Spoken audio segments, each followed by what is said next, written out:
Wait to see what both teams are going to do at the most important position. They're banking on these guys being the future of the franchise. Let's first hear from Jets general manager Joe Douglas, who did not draft Sam Darnold, on the Michael Kay Show on 98.7 ESPN in New York. For those that say Sam Darnold might have a murky future in New York, Douglas squashing that immediately.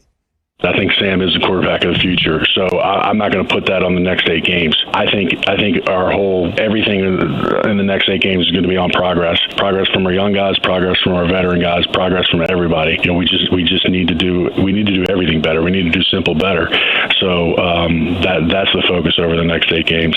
Okay, now that seemed pretty definitive. If I'm Sam Darnold listening to that, I feel pretty darn good. Sam shows up on the Michael Kay Show, and when Joe Douglas shows up on the Michael Kay Show saying that about Sam, he's got to feel good. Here's Andrew Berry, who at the age of 32 earlier this year was hired as the general manager of the Cleveland Browns, the youngest general manager in NFL history, had a little history with Cleveland there in 2016 through 18, which means he was there for the 0-16 and 1-15 debacle. So he's kind of seen the organization move in the right direction from being at an absolute low point. Here's Andrew Berry when asked about committing to Baker Mayfield long-term. Honestly, I really don't get too caught up in that type of narrative. All I know is that I think Baker has played well, and he's done a nice job during these first 8 weeks. He's allowed us to play winning football. We've had winning football from that position. Expect him to keep doing that over the second half of the year. Look, we're going to be in a good place, as a team and organization, if that's the case. Okay, so Key, I think one general manager was pretty definitive. Can we get some clarification? So was that the exact question that was asked? Was he asked if he's committing to Baker Mayfield over the next couple of years, just for context purposes? Are we not sure? Fellas, what do we got back there on that? Let's just assume that is what we're talking about. Okay. All right. Let's assume that. So Joe Douglas pretty definitive on Sam Darnold.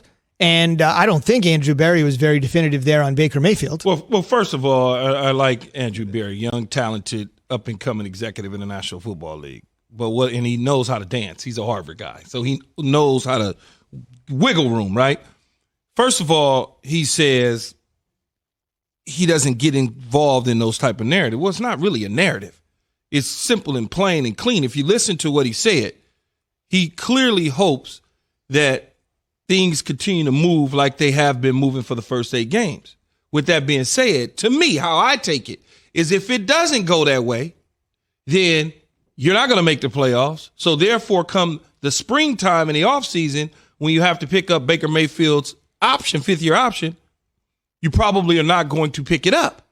If they miss the playoffs, I'm saying on record, if they miss the playoffs, and Baker Mayfield doesn't play as well as he's been playing for the first several games after the Baltimore game, they're not going to pick up his 5th-year option. But what they will do is they will allow him to prove himself. So when they get to that 5th year, if they want to negotiate a long-term deal with him, they could do it at that time, but they're not going to lock themselves into guaranteed money. What happens with the 5th-year option is it's only guaranteed against injury. So if they pick it up in the spring of May of 2021, he's protected only against injury. So if he gets injured, that 5th year becomes guaranteed. They don't want to lock themselves into that if they're not sure if he's a long-term solution. But what happens in these situations is the draft is in April. Depending on where you fall in the draft, depending on what quarterbacks is there, how you set your board, the way that you're thinking, who you're seeing in the springtime when you go to work guys out, all that helps make that determination on whether or not you want to pick up that 5th-year option. Joe Douglas sounds like, okay, yeah, he's our future. There was no, I don't want to get into the narratives.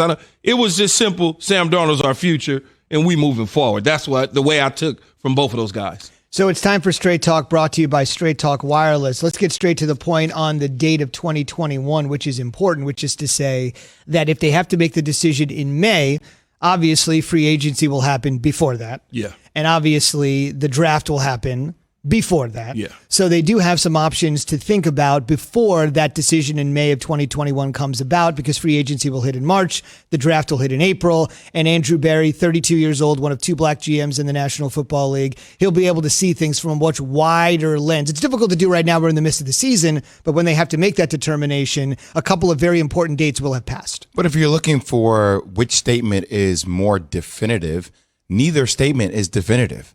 I mean, it's How not though, Jay? because nothing is locked. Nothing is guaranteed. The man said that's my future. That's fine. He said that now. That doesn't mean he's going to say that in 2 months from now. See, I personally have never heard a general manager or anybody say he's my future and then look up and lie in New York City where they're going to kill you if you say that to them and then you try to walk it back. Key, we can't remember what people said 2 days ago, yet alone you think. I will remember a statement where something like that comes out. Let me give you exactly what he said. I think Sam is the QB of the future, but everything also in the next 8 games is about progress. So here's my thing: if the Jets do not show progress, and we find out that they're 0-16, and you get a chance, say Justin Fields blows up or Trevor Lawrence blows up, I know you have your opinion about what you think the Jets should do, but if ownership or somebody else all of a sudden says, hey, here's a better option, it is feasible to think that the Jets could use Sam Darnold as trade bait to somewhere else and also draft a quarterback, depending upon how things play out. So I think neither comment is definitive, because it doesn't make sense if you're a GM to lock yourself into anything. You always keep the door open for flexibility purposes. I hate to disagree with you in this. Why? You can disagree. I hate to do it because the man said, and we can play the clip back, Joe Douglas said, he's not, the 8 games that he's seen doesn't change what he said about the future.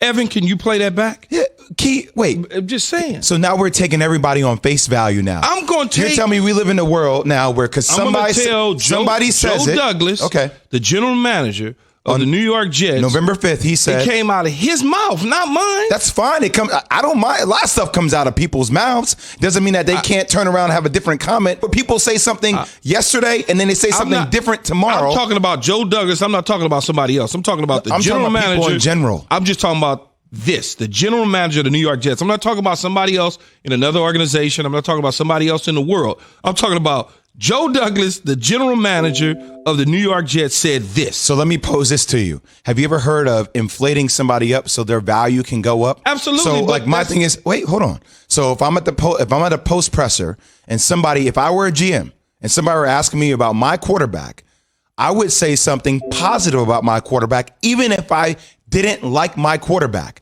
because I would want to prop him up. This way, when any other GM came to me with an option for what a trade value could be,